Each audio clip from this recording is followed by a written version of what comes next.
I was going to say, like, my head's on Mars because of Romero and him going to Argentina, but I think we all knew that was going to happen, didn't we?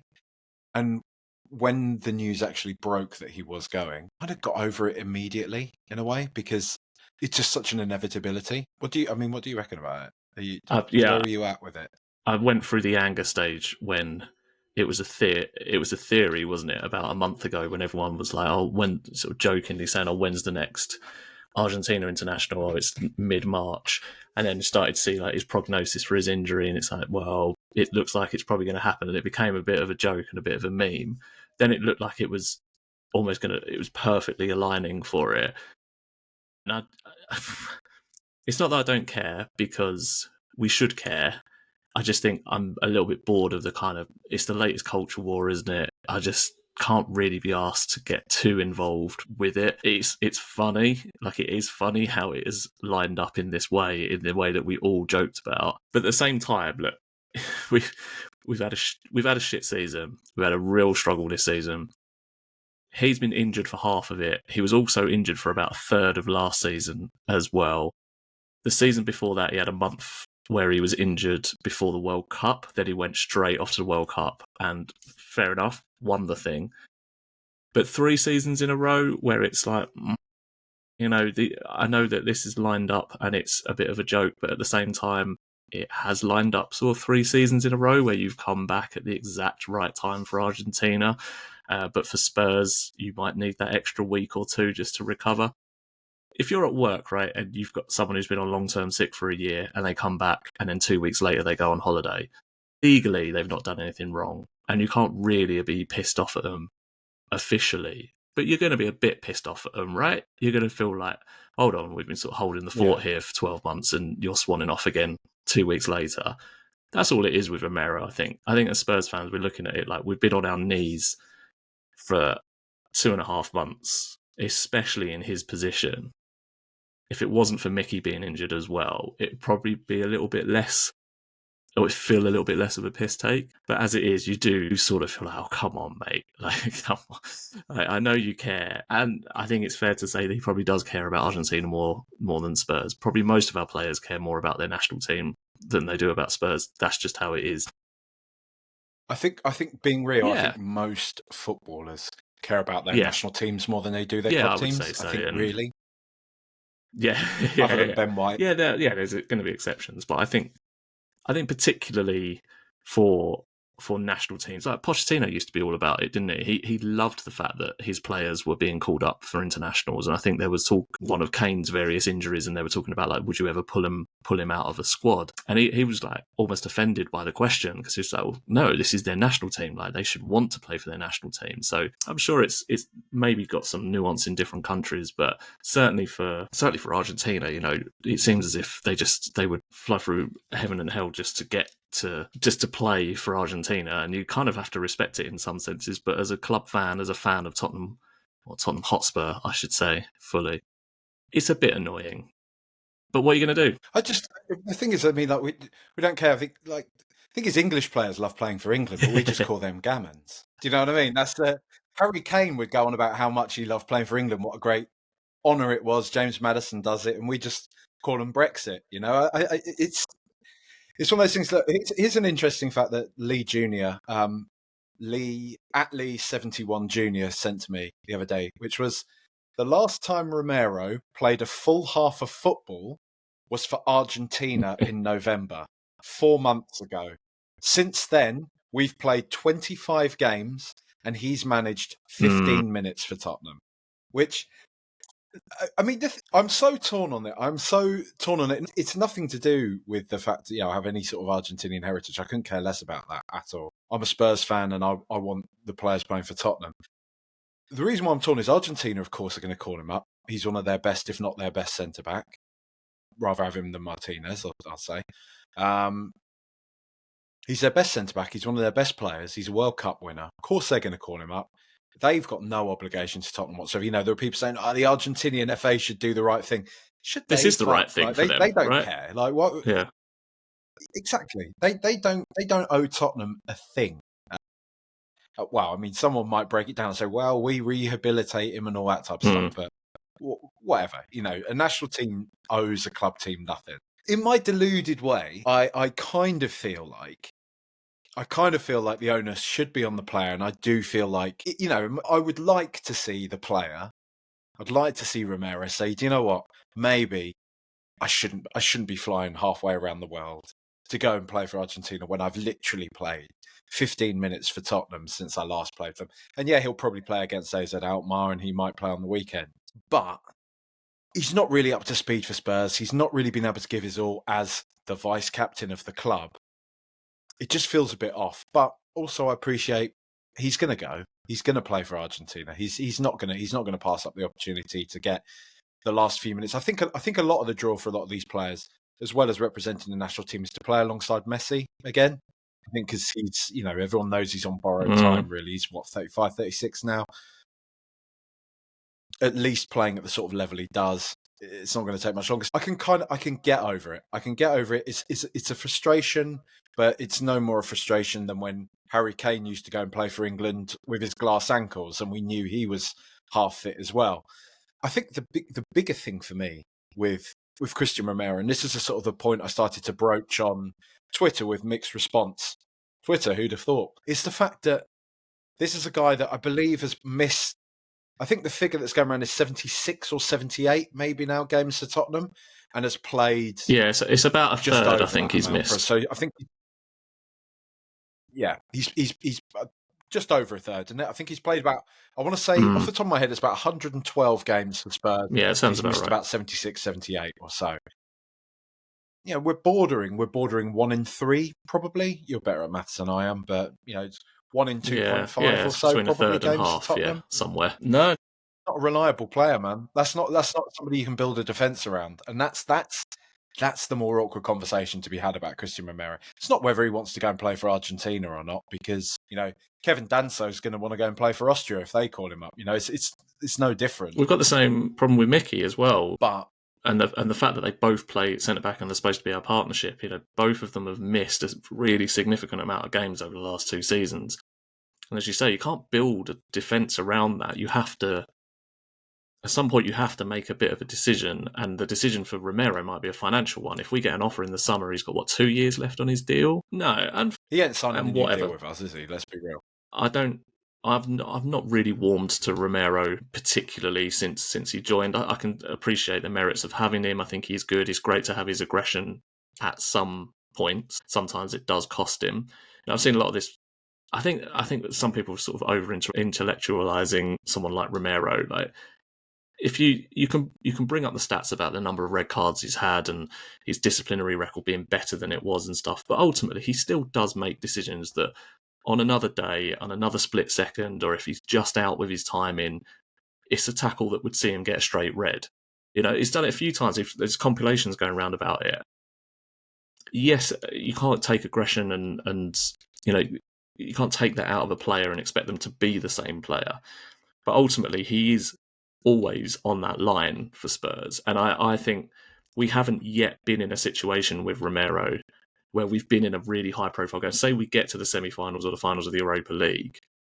I don't fully trust Romero to keep his head entirely. And that's really harsh considering he's played in a World Cup final. I can't base it on any evidence for Spurs because, say, we've never been in that position.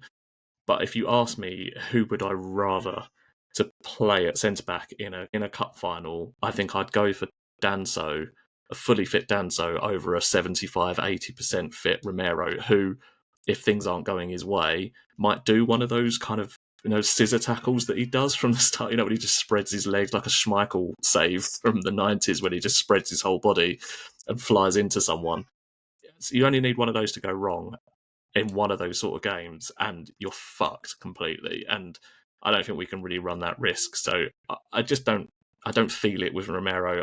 Really don't get the vice captain thing. I don't think it's warranted. I don't think he necessarily has deserved it for his time at Spurs. So I think we just have to make a decision on it at some point. And if you had to choose between Mickey and Romero, I'd be choosing Mickey van der Ven all day long. I think you can replace Romero more than you can replace Mickey. And I think that's playing out in front of our eyes right now, right? Well, it's funny, isn't it? Because I'm conscious of going too far the other way.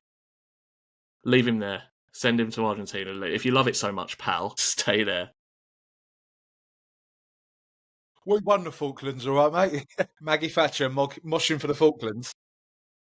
I remember that. I can't remember what band it was. Back in the day when I used to go and watch bands like, like little toilet gigs and stuff, one of them used to have this T-shirt, Maggie Thatcher Mosh for the Falklands, which I think it was like a semi-ironic thing. I wasn't going to watch like fascist punk bands. I mean, maybe I was unintentionally. Now I'm sort of playing that out in my head. I'm like, oh, hello, wait a second. Lots of people doing the hearts out gesture, right? That Elon was doing. Oh yeah, that's it. Elon Musk, yeah, he's an all right guy, isn't he? Like, he's just giving his heart out to everybody. It's all Adolf was doing. He's mistaken, It's gone there already. I'm not going to cut it out. In the morning, mate. We've gone early. No. 20 past 10 I've with got my one of them. gigantic I was going to point it out after recording, but you might as well do it on this. Like, It's a Dunelm everyone special, at work always comments on that on the video calls. They always think I'm drinking soup at 9 o'clock in the morning. It's massive, isn't it? You're like, no, soup, give me some credit. It's gravy. It's though. Kevin Danso, I think people don't want to get ahead of themselves. People are a bit afraid of, let's just give him some time. Let's just see how it pans. He just looks quality. He looks really good already. And whether or not, again, people are really hesitant to compare him with Romero. Well, you can't compare him with Romero. Romero's our best player. We'd be absolutely finished without Romero. But we play considerable amounts of every single season without Romero, and we generally do okay. And now Kevin Danso's come in and looks really, really good, really, really solid. I think if anything, right, even if we're not to compare Danso and Romero directly, if people are going to draw out stats or do the kind of the pie charts like Nathan does and stuff like that, like if it's not going to be, maybe Danso won't hold up in that respect. But what I would say is it at least shows me he's a solid enough player, acquired for 25 mil or something, that shows you there can be light after Romero's gone. We should have learnt this, really. We see it usually at the other end of the pitch with a Modric going or a Bale going or Modric is a bad example because it pretty much set us back like 3 or 4 years losing Luka Modric after Michael Carrick as well. But still, after Gareth Bale went, Harry Kane came along. After Harry Kane went, well, work in progress. But Brennan Johnson scores a lot of goals, doesn't he? So it's I don't. History tells us that the cheaper players tend to be the better Spurs players, right? The ones that we don't go and spend. 100%. Our record signing list is really something to look at. I think it's Solanke's at the top of that one at the moment, and so far so good. But other than that, it's a shocker. When you look at the players that we've spent between 5 and what the equivalent of 5 million 10 years ago is now probably about 20, isn't it? But if you look in that bracket of what we've spent, they've always been better for us than the big money signings. It's just something to do with, I don't know, the sort of DNA that Spurs have. They tend to thrive a lot more. As I mentioned, like over intellect. I can't say it, so I don't know why I keep saying it. But over intellectualizing Romero. You're right. There is a comparison that people make and say, "Oh, he's not as progressive. Danso's not as progressive. He's not got the passing range. He's not got the passing ability. He can't start attacks from the back and stuff like that." Yeah, that might be true. And I don't know if it's the sort of thing that can be coached to an adequate level that would ever get to what Romero provides for us now. But the first and foremost is that he defends. I think we need to sort of. These are nice add-on things, and the modern centre back does need to be good with his feet. He does need to be decent at playing out and able to deal with being pressed and being able to find 10-yard passes, 20-yard passes, like on 99% of occasions. That is a thing that centre-backs should have in the same way as goalkeepers in the modern era should have. But first and foremost, they need to be able to defend. I sound like a Soccer Saturday pundit from 15 years ago. It's all a bit Phil Thompson, but they do. His primary function in the team is to defend, and so far he's been dropped in at the deep end. Really difficult games to come into. They had that spell with Villa and Liverpool in the same week. But other than that, I don't think we could have really asked for more from him. And we are struggling in that area. We need players to defend. It was a month ago that we were starting to sincerely talk about relegation scraps. And in those sort of circumstances, you need players that are going to just do their primary function, do their job, and without any fuss. And that's what he's done. So I'm pretty impressed with what I've seen. He seems to have a really good character as well. He seems to like playing for Spurs, which I guess is quite easy for a new signing to make it look like. But It just seems as if he knows that he's at a very big or very decent sized club with big aspirations in the Premier League, and I think it looks like he's just trying to make the most of it. So brilliant. It's different to when Dragusin came in, who just looked terrified from day one, and he's another one you might call like a defender's defender, but he never really seemed to fit the system. I don't think he's brave enough to be considered good enough for this system, whereas Danso seems to be at the opposite end of that. He seems as if he's got a good energy and a good sort of a chaos factor to him about what he might do on the ball. And I think Ange is probably going to like that as well. So, yeah, he's positive. I was smirking there. If you caught me smirking throughout there, it was just your opening gambit of people saying that Danso wasn't as progressive as Romero. And I was thinking about him, having troubling views on trans people. Yeah. And you wouldn't see him at one of those gigs that you were at. Political discourse in general. We'll sort of start to turn our attention to AZ Alkmaar on the horizon. Is Ange gone in summer if he doesn't win this, do you think? If he doesn't win the Europa League? I really don't. I've flip-flopped on this myself, and I'm sure the club are in the same position. There's so many factors on both sides of the argument for keeping him and for not. My gut feeling says no, that he will still be here next season. But I wouldn't put my mortgage on him lasting the season. And to be fair, I think I said this last summer as well. I thought Postecoglou would be gone by, I think, November or December or something like that. And to be fair, it maybe wasn't far off.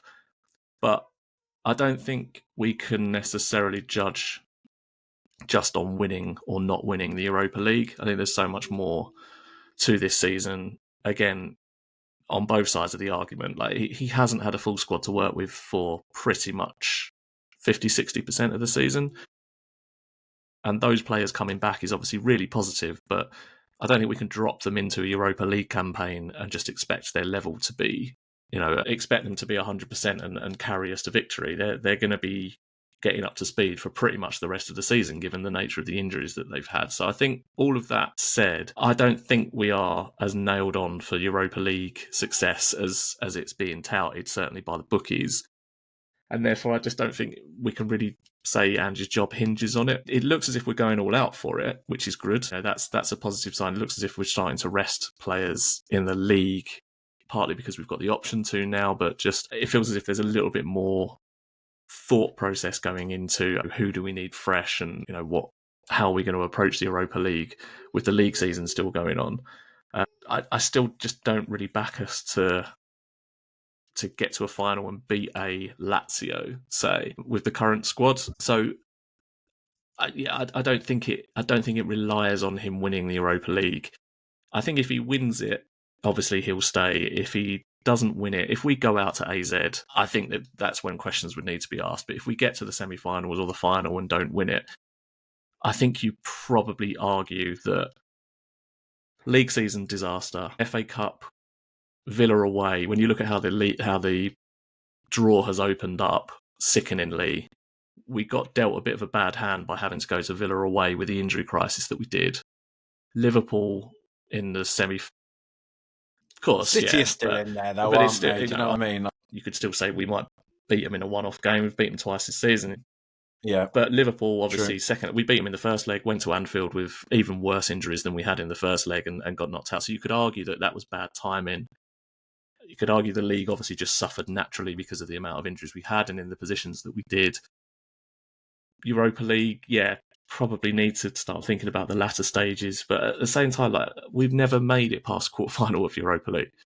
Obviously, in modern times, since it's been the UEFA Cup, or certainly since the Premier League years, we've never made it past the quarter-finals of the Europa League. We just don't seem to have it in us to take this seriously enough to have a proper go at it. So I wouldn't blame Ange necessarily if we don't go past the quarterfinals. I just think there are more sort of seasoned grisly teams in this competition that could prove very tricky for us. There is something funny, isn't it, about European competition? What it often highlights for me is that I don't know if it's like a cultural thing. I don't know if it's maybe just us realising that the Premier League perhaps isn't quite as good as we often think it is. But there's always there's generally a sort of canniness, isn't there, about teams in Europe who are more up for the fight in these kind of European games. We often come up against those sort of teams in these competitions, teams who you would say on paper that aren't as good as Spurs, for example. I look at somebody like Frankfurt in the next round. If we get Frankfurt in the next round, who I'd fully expect us to, that's going to be a real game for us. Like they just won the Europa League a couple of years ago. They seem to have that kind of dogged persistence about them. Their whole MO is very similar to Tottenham, I believe. I think they are one of those teams that have often bottled it in finals and try to play this expansive kind of football, play football the right way, and usually kind of come unstuck until the past couple of years or so. But we have seen that, and I'm always left wondering, because obviously Liverpool have always had that. Liverpool have always had that European heritage. They've always managed to get it over the line. But when I think about a team like Manchester United, I know this sounds quite mad to say of a team that's won, I think, 3 European Cups. I think they've won. They've won a couple of Europa Leagues. But they still don't really dominate Europe in the way like a Real Madrid do, for example. And Manchester United have definitely been on that sort of level at times in our lifetime, right? Manchester United, Fergie's United, could have won 4 or 5 Champions Leagues. You're kind of surprised that they didn't. Chelsea have obviously done it a couple of times, and Chelsea more often than not are just, to me, they're just a classic example of a team that can just keep chucking money at something, keep grinding it out. Both of their Champions Leagues. I mean, I know they'll probably highlight the drama of their game against Bayern Munich, Drogba's last-minute equaliser, all that type of stuff. But still, to me, that whole Champions League run for them was just a meat grinder. It was horrible. It was boring to watch. It was miserable. And definitely their COVID Champions League should almost be struck from the record. Like, it was just, what's the point of that, you know? And so I do know what you're saying, but there is also that part of me that I really, really hope that for all the stuff that people kind of dig Ange out about, his kind of arrogance or his forthright nature about winning, about his ability to get things over the line, I hope in this sort of competition that kind of rubs off a bit, because I do think it's different to league football, right? The league's been a sham, and people are writing it off, and people are, in my opinion, still giving us and him too much of a pass for quite how bad our league season has been. And people saying now the league's done, let's write it off. We shouldn't be. That's such a ridiculous way of looking at something. You can't just give a club a pass that way. You can't give a manager a pass that way. But whatever, let's kind of ignore that for now. We do have this competition, and let's hope we can go far. Let's hope we can win it. The too long didn't read. Spurs should be able to win this competition. I look at the teams in there, and I know people will worry about Sociedad because the final's been played in Bilbao. Frankfurt are a good team. Lazio are doing okay-ish in the Serie A. Somebody like Roma's probably still a good side. Fenerbahce, still a good side. But Spurs on their day should be able to beat any of these teams. We should be able to. But like you, I don't know if I can see us doing it. And where that leaves Ange, I really don't know. Because like you say, I kind of flip-flop on this constantly. There's a big part of me that thinks whether he wins it or not, we might just get rid. If he wins it, we might say, well, that's a nice way to say goodbye. We're going to bring him. We've already spoken to Iraola at Bournemouth, and he's coming in, and that's all good. But there's another part of me that wonders, like, even if we don't win the Europa League, if, say, our league form does improve a bit, which it has been, you know, Manchester City result notwithstanding, I still kind of feel like they might give him more time. They might give him another season just to see it through, because I just feel like now there's too much noise around Levy. There's too much focus and emphasis on his record with managers and getting rid of managers. We've had the protests this year already. We have had an increased kind of like attention really on his dealings, what he's doing. I don't know. If he'll want to bin off Ange this year. To be fair, you know what I mean? I don't see Ange's system and his approach working consistently enough for us to be sort of challenging at the top of the league again. Maybe the odd cup, which obviously is miles better than everything that we've had in the last 25, 30 years, Poch years aside. Wouldn't be dismissive of 2 League Cups, an FA Cup and a Europa League over the next sort of 6 years or something from Ange if he delivered that, obviously. If we were looking at being an established top 6 club again, which I think our status as that is is slipping away very quickly from us. It seems as if the league is too competitive to consider just 6 teams being worthy of, kind of being considered up the top. But I think we've got to do some work to claw back some of that in the league. Mate, genuinely, the only thing that really keeps us in that conversation is the stadium. And that sounds wild to say, but that's and for a while, that's the only thing that kept Arsenal in the conversation. When back in the sort of mid-2010s, they had a very similar problem. Obviously, they were still churning a couple of cups out every so often, but they were still in the position of finishing further down the table and not really challenging anymore. And it shows you that you are able to change the fortunes of a club if you really want to. Obviously, the big conversation is around whether or not Levy does want to, and that's a separate conversation. But in terms of Ange, I don't think it's ever going to work long term enough for us to be considered serious, genuine challenges for the league again. Just from what I've seen over the last 2 years, yeah, when it's good, it's good. But the floor of this team is so low. When it's bad, it is bad. And I just But the thing I was going to say is that he was given a difficult hand in that first transfer window. We sold our greatest player on the eve of the season starting, and we did recover from that really well.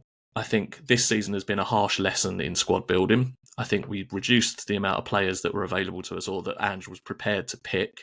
You only have to look at how Spence and Reguilon have been used since January to realise maybe he's sort of swallowed his pride a little bit on that one. Like, it's all very well saying you don't want these players around and it doesn't matter how many injuries you've got, you're not going to play them. And then you suddenly got Reguilon playing 5 or 6 league games, even just from the bench, because your numbers are so low. I think he's been dealt a bit of a harsh lesson this season. But what it has led to is the emergence of players like Gray and Bergvall. Those are massive success stories from this season. And say what you want about the necessity of playing those. Like, Gray has had to fill in at centre-back, but he's still done it incredibly well, to the point where you're looking at him thinking, could you see him there for the next 10 years of his career? Like, he's done it so competently that is a genuine conversation now. And I don't think Ange's role in that can be dismissed. Like, he must have been able to harness the talent that Gray has. He played him there in pre-season, before any of the injury crisis happened. So he must have seen something that made him think there is enough there for him to be an option. Bergvall has played an awful lot of minutes, and he started this season really. He looked very raw and he didn't look ready at all. Even at sort of Europa League group stage level, he seemed to be struggling. And now look at him; he's bossing Premier League games, and that's a big green tick next to Ange, in my opinion. And I think if we go into this summer and we have a similar sort of approach in terms of turnover of the squad, like what do we need to improve, where do we need to spend, as long as we do that, I think Ange has shown enough to say that he can develop these young players into what might be a really exciting team to watch. It's just whether it has any substance beyond that. And I think another season is probably a fair amount of time to start asking that question. Like, brilliant, you've got the flashy football, you've got the free-flowing football, we never give up, it's just who we are, mate stuff. What's at the end of it? This is season 3 now, Ange. What have you got? And I think that's the fair time to start asking questions of any manager. But as we've seen, people always compare the Arteta situation at Arsenal, the Klopp situation at Liverpool. It was season 3 when they started to get a little bit more bang for their buck. So why not give it another season? I say we weren't swimming in trophies before Ange. We were flailing around working out what sort of identity we wanted and what sort of team or what sort of club we were. I still think we're working out the latter, but at least we sort of know that there is a blueprint for attacking football, for giving young players a chance, letting players express themselves and hopefully develop into being a better team.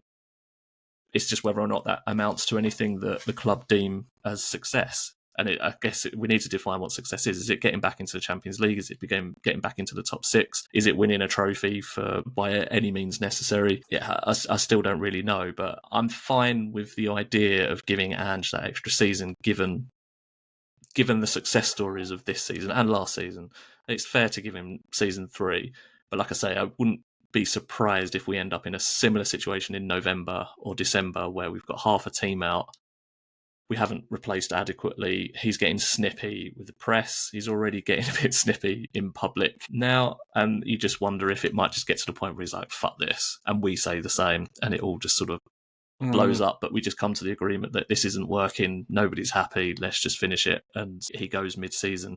Feel that's more likely than we suddenly become a top 5, top 6 team in the league next season. But he's got different problems next season to this season, isn't he? If he doesn't win the Europa League, we've probably got almost certainly got no Europe next year. And we've got about 8 wingers to fit into a team that's only going to be playing League and FA Cup and League Cup football. It's going to be a bit of a weird summer, I think, for how we want to go about dealing with this squad. So it's just going to be a different set of problems for him next season. We'll see how he deals with it. He has grown on me a hell of a lot, though. You know, I don't. It's not really even by anything he's done per se. There's nothing really that he's done that's really wildly changed my opinion of him. It's more just Tottenham in general. It's more just how we've operated for so long has just suddenly made me think, you know what? Yeah, I think let's just give this guy more of an opportunity. And like you say, you know, I do agree with you. I do think he's whether it's by kind of, you know, circumstance or not, he is giving young players a chance. I think I sort of tend to. I still think he's self-aggrandizing a bit with the whole Spence thing. I think he chucked Spence in because he had no other option. I'm not really buying all his kind of similar to what Redknapp did with Bale. Yeah. There was a lot of retrospective stories 100%. About like, oh, well, he wasn't ready, but he's shown himself in training to be ready. It's like, well, no, actually, Benoit Suakoto went to the Africa Cup of Nations and you didn't have a left back, so you had to play him. And he's taken his chance, fair enough.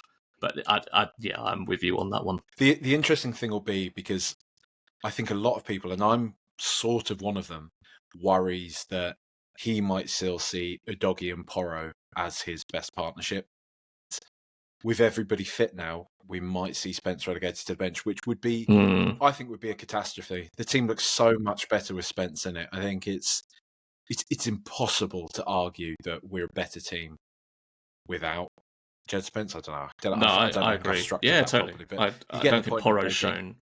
It's not necessarily Porro's fault that he's as exhausted as he is, but he is exhausted, and it is impacting his performances, and it's been impacting his performance since about December, because Spence wasn't in the Europa League squad, and it meant that Udogie had to play a lot of games and ultimately got injured.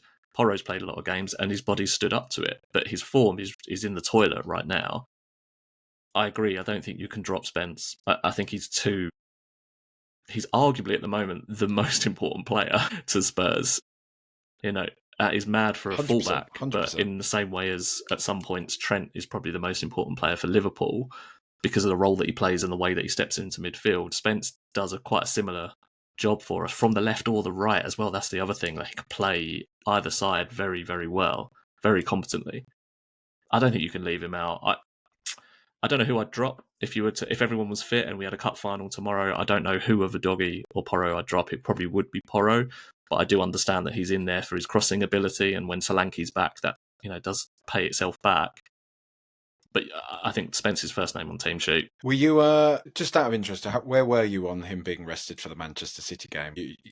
You kind of get it in terms of him maybe needing a rest, even though this is a 24-year-old that's played a fraction of the season. So. I saw it more as protecting for the Europa League, you know, and it's funny to think of the turnaround in that he couldn't even get in the squad, not necessarily for his talent, or maybe for his talent at the time. I don't think Ange ever foresee him becoming a first-team regular this season. I think he was seen as collateral for the Europa League squad. And now I think we are protecting him for those. So I didn't necessarily see it as a rest. I think it was just indicative of the fact that we see Europa League as our biggest chance this season to do something. And Spence is going to be a really important part of that. The City game, I think every City game I tend to just think is a whatever game. I think in fairness to if you see how this season has gone, and at almost every critical time of this season, someone has got injured.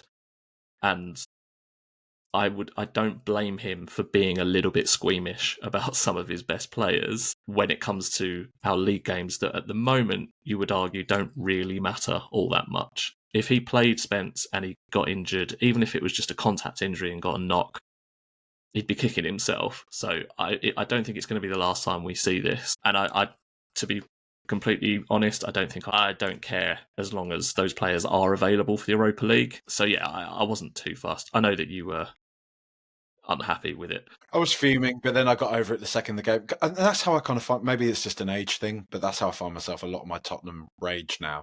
I'll tweet something and I'll be angry about it, and then after the game's done, 10 minutes after the game's done, and I've still got people being like, it's idiots like you that I'm like, I'm not actually that bothered anymore, mate. Like, you know what I mean? It's just, you just sort of say something in the moment, don't you, because you're annoyed. To be fair, I think I did call it an absolute disgrace that Spence had been left out. There's nothing quite like something being a disgrace. Yeah. A disgrace. Do you know what I mean? We've like some sort of like some sleazy politician that's been caught with his pants around his ankles on a heath in somewhere. Yeah, you know, just resting a 24-year-old for a more important game. Disgrace. The state of the world right now, and footballer doesn't get selected for match. Disgrace. That Ange Postecoglou needs to be ashamed of himself. Pure talk sport. Yeah, it's pathetic, isn't it? It's pathetic. Football is just this like bellowing beast that it brings out. You know, we do have AZ Alkmaar coming up in the Eredivisie. They're currently in 6th place. You know, they're in the semi-finals of the KNVB Cup. Good cup. Notably, they beat Galatasaray 4-1 in the playoff round at the AFAS Stadion where they play. But I think obviously the biggest thing about AZ Alkmaar before we play them is that they are spearheaded by Troy Parrott, who we actually sold to them this summer for £6.7 million, €8 million. He scored 4 goals in a 9-1 victory over Heung-min on the 14th of September 2024. Eredivisie Player of the Month for December 2024.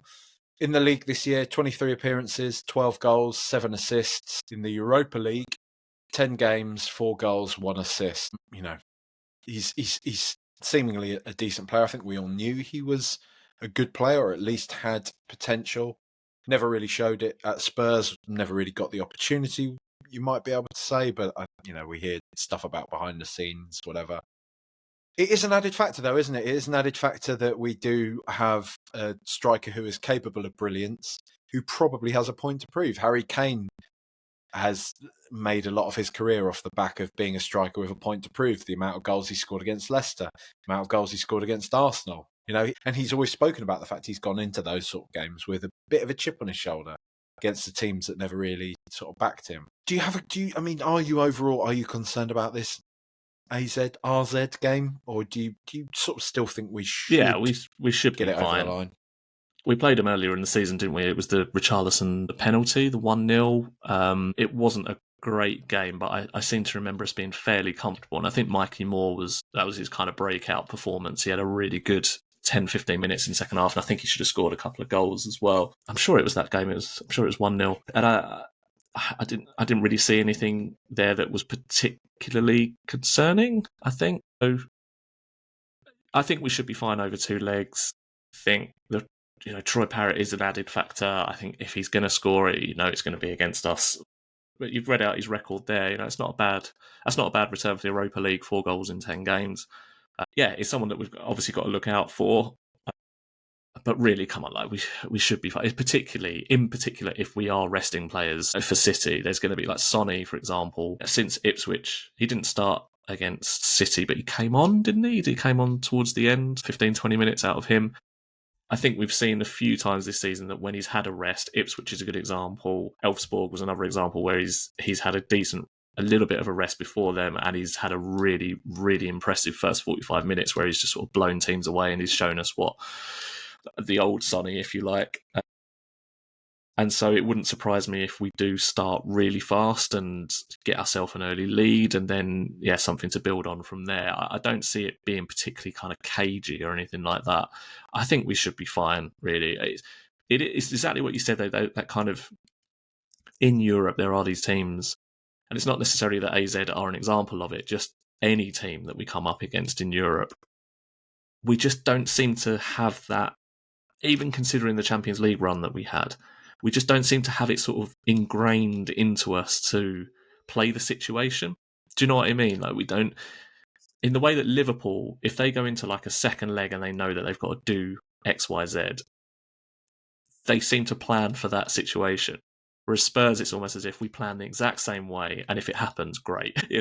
It feels I don't feel like that pedigree is the word for it. We have got amazing European pedigree, but in the Europa League, since the start of the Premier League, certainly since we started qualifying in sort of mid 2000s, we've looked a bit naive in this competition. And I think that's the one thing that worries me about any game, and in particular 2 legs against a team like AZ. If we just let ourselves off the boil for half an hour, it can run away from us, you know. And there's so many examples of this. I remember the Benfica game under Sherwood so frustrating, and we turn it on for 20 minutes at the end and almost get it back. And we were so good, weren't we? We were so good at the end of that game as well. Remember Chadley came on, didn't he? Had a like 86 and 90, and we had a chance like in the last minute. And this is it. This is what we felt like we'd do. Talking about the Champions League run like this, what basically did against Ajax, we went Hail Mary because we were 3-0 down at half time on aggregate, and then it's just that those chances eventually went in, and we had that last kick of the game when it went in. In the Europa League, we've just had so many examples of this where, we just at Basel, the game at the time that we did reach the quarterfinals, Basel had the Mo Salah before he was Mo Salah. We just let it drift away from us. We were just naive over 2 legs, and eventually it went to penalties. And I don't think I ever back us in a penalty shootout. That's the thing I'm really more worried than anything. It's more than any opposition. I'm more worried about the naivety. They did PSV did us as well, didn't they? PSV, Gomez, Berbatov. Gomez, and Berbatov made us sign him. Or scored in the second half. This is it. We do just enough to get close. And then we just don't seem to have it in us to get over the line. The only real humbling one I remember in the Europa League was Sevilla. That was the only one, because I really thought we were going to do it that year as well. But we just showed up and we were like, this team are considerably better than us. And it was just one of those, wasn't it? Canute was... Well, we were 2-0 down within 7 minutes, weren't we, in the home leg? But the away leg was the one where Kane scored, and then they got King scored early doors, one of the worst decisions I've ever...